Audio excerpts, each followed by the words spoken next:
بسم اللہ الرحمن الرحیم. In the name of Allah, the Beneficent, the Merciful.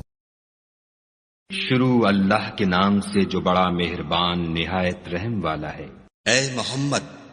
صلی اللہ علیہ وآلہ وسلم، مجاہد لوگ تم سے غنیمت کے مال کے بارے میں دریافت کرتے ہیں کہ کیا حکم ہے؟ کہہ دو کہ غنیمت خدا اور اس کے رسول کا مال ہے، تو خدا سے ڈرو اور آپس میں صلح رکھو، اور اگر ایمان رکھتے ہو تو خدا اور اس کے رسول کے حکم پر چلو۔ مومن تو وہ ہیں کہ جب خدا کا ذکر کیا جاتا ہے تو ان کے دل ڈر جاتے ہیں، اور جب انہیں اس کی آیتیں پڑھ کر سنائی جاتی ہیں تو ان کا ایمان اور بڑھ جاتا ہے، اور وہ اپنے پروردگار پر بھروسہ رکھتے ہیں، اور وہ جو نماز پڑھتے ہیں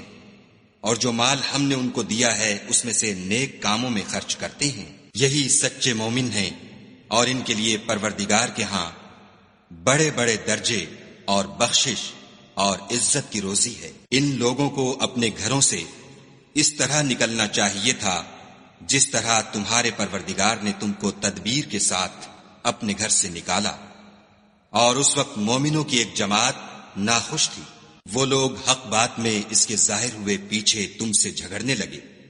گویا موت کی طرف دھکیلے جاتے ہیں اور اسے دیکھ رہے ہیں۔ اور اس وقت کو یاد کرو جب خدا تم سے وعدہ کرتا تھا کہ ابو سفیان اور ابو جہل کے دو گروہوں میں سے ایک گروہ تمہارا مسخر ہو جائے گا، اور تم چاہتے تھے کہ جو قافلہ بے شان و شوکت یعنی بے ہتھیار ہے وہ تمہارے ہاتھ آ جائے، اور خدا چاہتا تھا کہ اپنے فرمان سے حق کو قائم رکھے اور کافروں کی جڑ کاٹ کر پھینک دے، تاکہ سچ کو سچ اور جھوٹ کو جھوٹ کر دے، گو مشرک ناخوش ہی ہوں۔ جب تم اپنے پروردگار سے فریاد کرتے تھے تو اس نے تمہاری دعا قبول کر لی اور فرمایا کہ تسلی رکھو، ہم 1000 فرشتوں سے جو ایک دوسرے کے پیچھے آتے جائیں گے تمہاری مدد کریں گے۔ اور اس مدد کو خدا نے محض بشارت بنایا تھا کہ تمہارے دل اس سے اطمینان حاصل کریں، اور مدد تو اللہ ہی کی طرف سے ہے، بے شک خدا غالب حکمت والا ہے۔ جب اس نے تمہاری تسکین کے لیے اپنی طرف سے تمہیں نیند کی چادر اڑا دی اور تم پر آسمان سے پانی برسا دیا تاکہ تم کو اس سے نہلا کر پاک کر دے، اور شیطانی نجاست کو تم سے دور کر دے، اور اس لیے بھی کہ تمہارے دلوں کو مضبوط کر دے اور اس سے تمہارے پاؤں جمائے رکھے۔ جب تمہارا پروردگار فرشتوں کو ارشاد فرماتا تھا کہ میں تمہارے ساتھ ہوں، تم مومنوں کو تسلی دو کہ ثابت قدم رہیں، میں ابھی ابھی کافروں کے دلوں میں رعب و ہیبت ڈالے دیتا ہوں، تو ان کے سر مار کر اڑا دو اور ان کا پور پور مار کر توڑ دو۔ یہ سزا اس لیے دی گئی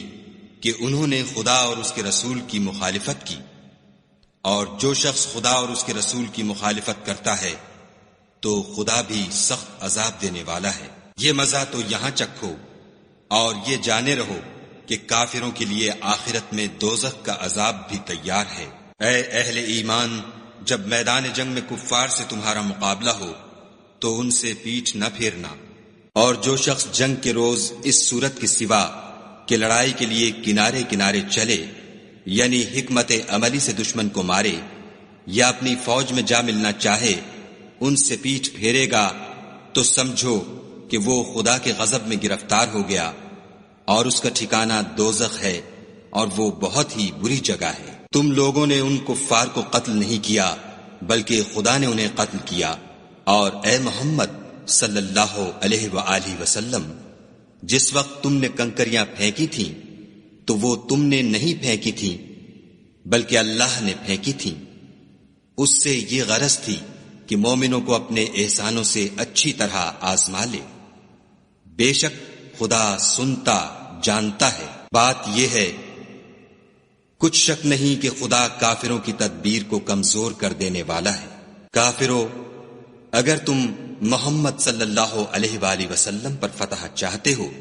تو تمہارے پاس فتح آ چکی۔ دیکھو اگر تم اپنے افعال سے باز آ جاؤ تو تمہارے حق میں بہتر ہے، اور اگر پھر نافرمانی کرو گے تو ہم بھی پھر تمہیں عذاب کریں گے، اور تمہاری جماعت خواہ کتنی ہی کثیر ہو تمہارے کچھ بھی کام نہ آئے گی، اور خدا تو مومنوں کے ساتھ ہے۔ اے ایمان والو، خدا اور اس کے رسول کے حکم پر چلو اور اس سے روگردانی نہ کرو، اور تم سنتے ہو، اور ان لوگوں جیسے نہ ہونا جو کہتے ہیں کہ ہم نے حکم خدا سن لیا مگر حقیقت میں نہیں سنتے۔ کچھ شک نہیں کہ خدا کے نزدیک تمام جانداروں سے بدتر بہرے گونگے ہیں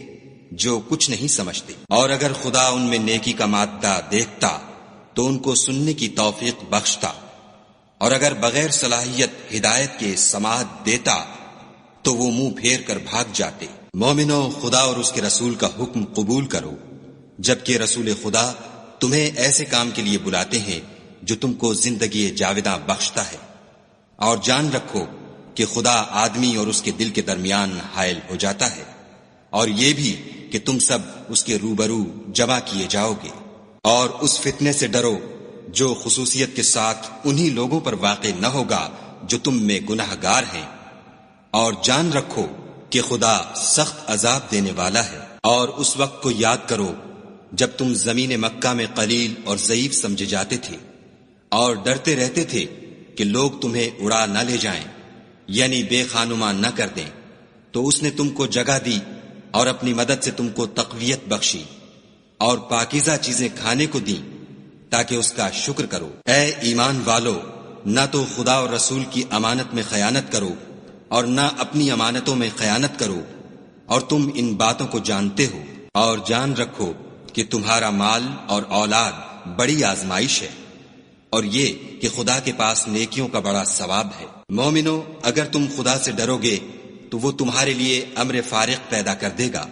یعنی تم کو ممتاز کر دے گا اور تمہارے گناہ مٹا دے گا اور تمہیں بخش دے گا، اور خدا بڑے فضل والا ہے۔ اور اے محمد صلی اللہ علیہ وآلہ وسلم، اس وقت کو یاد کرو جب کافر لوگ تمہارے بارے میں چال چل رہے تھے کہ تم کو قید کر دیں یا جان سے مار دیں یا وطن سے نکال دیں، تو ادھر تو وہ چال چل رہے تھے اور ادھر خدا چال چل رہا تھا، اور خدا سب سے بہتر چال چلنے والا ہے۔ اور جب ان کو ہماری آیتیں پڑھ کر سنائی جاتی ہیں تو کہتے ہیں یہ کلام ہم نے سن لیا ہے، اگر ہم چاہیں تو اسی طرح کا کلام ہم بھی کہہ دیں، اور یہ ہے ہی کیا، صرف اگلے لوگوں کی حکایتیں ہیں۔ اور جب انہوں نے کہا کہ اے خدا، اگر یہ قرآن تیری طرف سے برحق ہے تو ہم پر آسمان سے پتھر برسا یا کوئی اور تکلیف دینے والا عذاب بھیج۔ اور خدا ایسا نہ تھا کہ جب تک تم ان میں تھے انہیں عذاب دیتا، اور نہ ایسا تھا کہ وہ بخشش مانگے اور انہیں عذاب دے۔ اور اب ان کے لیے کون سی وجہ ہے کہ وہ انہیں عذاب نہ دے، جبکہ وہ مسجد محترم میں نماز پڑھنے سے روکتے ہیں، اور وہ اس مسجد کے متولی بھی نہیں ہیں، اس کے متولی تو صرف پرہیزگار ہیں، لیکن ان میں کے اکثر نہیں جانتے۔ اور ان لوگوں کی نماز خانہ کعبہ کے پاس سیٹیاں اور تالیاں بجانے کے سوا کچھ نہ تھی، تو تم جو کفر کرتے تھے اب اس کے بدلے عذاب کا مزہ چکھو۔ جو لوگ کافر ہیں اپنا مال خرچ کرتے ہیں کہ لوگوں کو خدا کے رستے سے روکیں،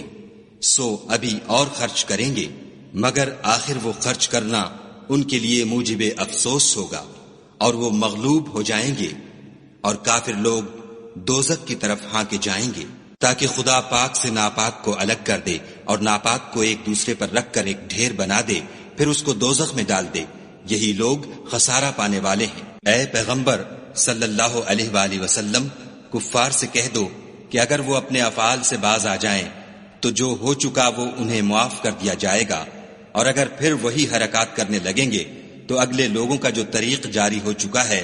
وہی ان کے حق میں بڑھتا جائے گا۔ اور ان لوگوں سے لڑتے رہو یہاں تک کہ فتنہ یعنی کفر کا فساد باقی نہ رہے اور دین سب خدا ہی کا ہو جائے، اور اگر باز آ جائیں تو خدا ان کے کاموں کو دیکھ رہا ہے، اور اگر روگردانی کریں تو جان رکھو کہ خدا تمہارا حمایتی ہے، اور وہ خوب حمایتی اور خوب مددگار ہے۔ اور جان رکھو کہ جو چیز تم کفار سے لوٹ کر لاؤ اس میں سے 5واں حصہ خدا کا اور اس کے رسول کا اور اہل قرابت کا اور یتیموں کا اور محتاجوں کا اور مسافروں کا ہے۔ اگر تم خدا پر اور اس نصرت پر ایمان رکھتے ہو جو حق و باطل میں فرق کرنے کے دن یعنی جنگ بدر میں جس دن دونوں فوجوں میں مٹھ بھیڑ ہو گئی اپنے بندے محمد صلی اللہ علیہ وآلہ وسلم پر نازل فرمائی، اور خدا ہر چیز پر قادر ہے۔ جس وقت تم مدینے سے قریب کے ناکے پر تھے اور کافر بعید کے ناکے پر، اور قافلہ تم سے نیچے اتر گیا تھا، اور اگر تم جنگ کے لیے آپس میں قرارداد کر لیتے تو وقت معین پر جمع ہونے میں تقدیم و تاخیر ہو جاتی، لیکن خدا کو منظور تھا کہ جو کام ہو کر رہنے والا تھا اسے کر ہی ڈالے، تاکہ جو مرے بصیرت پر یعنی یقین جان کر مرے، اور جو جیتا رہے وہ بھی بصیرت پر یعنی حق پہچان کر جیتا رہے، اور کچھ شک نہیں کہ خدا سنتا جانتا ہے۔ اس وقت خدا نے تمہیں خواب میں کافروں کو تھوڑی تعداد میں دکھایا، اور اگر بہت کر کے دکھاتا تو تم لوگ جی چھوڑ دیتے اور جو کام درپیش تھا اس میں جھگڑنے لگتے، لیکن خدا نے تمہیں اس سے بچا لیا، بے شک وہ سینوں کی باتوں تک سے واقف ہے۔ اور اس وقت جب تم ایک دوسرے کے مقابل ہوئے تو کافروں کو تمہاری نظروں میں تھوڑا کر کے دکھاتا تھا اور تم کو ان کی نگاہوں میں تھوڑا کر کے دکھاتا تھا، تاکہ خدا کو جو کام کرنا منظور تھا اسے کر ڈالے، اور سب کاموں کا رجوع خدا ہی کی طرف ہے۔ مومنوں، جب کفار کی کسی جماعت سے تمہارا مقابلہ ہو تو ثابت قدم رہو اور خدا کو بہت یاد کرو تاکہ مراد حاصل کرو، اور خدا اور اس کے رسول کے حکم پر چلو، اور آپس میں جھگڑا نہ کرنا کہ ایسا کرو گے تو تم بزدل ہو جاؤ گے اور تمہارا اقبال جاتا رہے گا، اور صبر سے کام لو کہ خدا صبر کرنے والوں کا مددگار ہے۔ اور ان لوگوں جیسے نہ ہونا جو اتراتے ہوئے یعنی حق کا مقابلہ کرنے کے لیے اور لوگوں کو دکھانے کے لیے گھروں سے نکل آئے اور لوگوں کو خدا کی راہ سے روکتے ہیں، اور جو اعمال یہ کرتے ہیں خدا ان پر احاطہ کیے ہوئے ہے۔ اور جب شیطانوں نے ان کے اعمال ان کو آراستہ کر دکھائے اور کہا کہ آج کے دن لوگوں میں کوئی تم پر غالب نہ ہوگا اور میں تمہارا رفیق ہوں، لیکن جب دونوں فوجیں ایک دوسرے کے مقابل صف آرا ہوئیں تو پسپا ہو کر چل دیا اور کہنے لگا کہ مجھے تم سے کوئی واسطہ نہیں، میں تو ایسی چیزیں دیکھ رہا ہوں جو تم نہیں دیکھ سکتے، مجھے تو خدا سے ڈر لگتا ہے اور خدا سخت عذاب کرنے والا ہے۔ اس وقت منافق اور کافر جن کے دلوں میں مرض تھا کہتے تھے کہ ان لوگوں کو ان کے دین نے مغرور کر رکھا ہے، اور جو شخص خدا پر بھروسہ رکھتا ہے تو خدا غالب حکمت والا ہے۔ اور کاش تم اس وقت کی کیفیت دیکھو جب فرشتے کافروں کی جانیں نکالتے ہیں، ان کے منہوں اور پیٹھوں پر کوڑے اور ہتھوڑے وغیرہ مارتے ہیں اور کہتے ہیں کہ اب عذاب آتش کا مزہ چکھو، یہ ان اعمال کی سزا ہے جو تمہارے ہاتھوں نے آگے بھیجے ہیں، اور یہ جان رکھو کہ خدا بندوں پر ظلم نہیں کرتا۔ جیسا حال فرعونیوں اور ان سے پہلے لوگوں کا ہوا تھا ویسا ہی ان کا ہوا کہ انہوں نے خدا کی آیتوں سے کفر کیا تو خدا نے ان کے گناہوں کی سزا میں ان کو پکڑ لیا، بے شک خدا زبردست اور سخت عذاب دینے والا ہے۔ یہ اس لیے کہ جو نعمت خدا کسی قوم کو دیا کرتا ہے جب تک وہ خود اپنے دلوں کی حالت نہ بدل ڈالیں خدا اسے نہیں بدلا کرتا، اور اس لیے کہ خدا سنتا جانتا ہے۔ جیسا حال فرعونیوں اور ان سے پہلے لوگوں کا ہوا تھا ویسا ہی ان کا ہوا، انہوں نے اپنے پروردگار کی آیتوں کو جھٹلایا تو ہم نے ان کو ان کے گناہوں کے سبب ہلاک کر ڈالا اور فرعونیوں کو ڈبو دیا، اور وہ سب ظالم تھے۔ جانداروں میں سب سے بدتر خدا کے نزدیک وہ لوگ ہیں جو کافر ہیں، سو وہ ایمان نہیں لاتے۔ جن لوگوں سے تم نے صلح کا عہد کیا ہے پھر وہ ہر بار اپنے عہد کو توڑ ڈالتے ہیں اور خدا سے نہیں ڈرتے، اگر تم ان کو لڑائی میں پاؤ تو انہیں ایسی سزا دو کہ جو لوگ ان کے پسے پشت ہوں وہ ان کو دیکھ کر بھاگ جائیں، عجب نہیں کہ ان کو اس سے عبرت ہو۔ اور اگر تم کو کسی قوم سے دغا بازی کا خوف ہو تو ان کا عہد انہی کی طرف پھینک دو اور برابر کا جواب دو، کچھ شک نہیں کہ خدا دغا بازوں کو دوست نہیں رکھتا۔ اور کافر یہ نہ خیال کریں کہ وہ بھاگ نکلے ہیں، وہ اپنی چالوں سے ہم کو ہرگز عاجز نہیں کر سکتے۔ اور جہاں تک ہو سکے فوج کی جمعیت کے زور سے اور گھوڑوں کے تیار رکھنے سے ان کے مقابلے کے لیے مستعد رہو کہ اس سے خدا کے دشمنوں اور تمہارے دشمنوں اور ان کے سوا اور لوگوں پر جن کو تم نہیں جانتے اور خدا جانتا ہے ہیبت بیٹھی رہے گی، اور تم جو کچھ راہ خدا میں خرچ کرو گے اس کا ثواب تم کو پورا پورا دیا جائے گا اور تمہارا ذرا نقصان نہ کیا جائے گا۔ اور اگر یہ لوگ صلح کی طرف مائل ہوں تو تم بھی اس کی طرف مائل ہو جاؤ، اور خدا پر بھروسہ رکھو،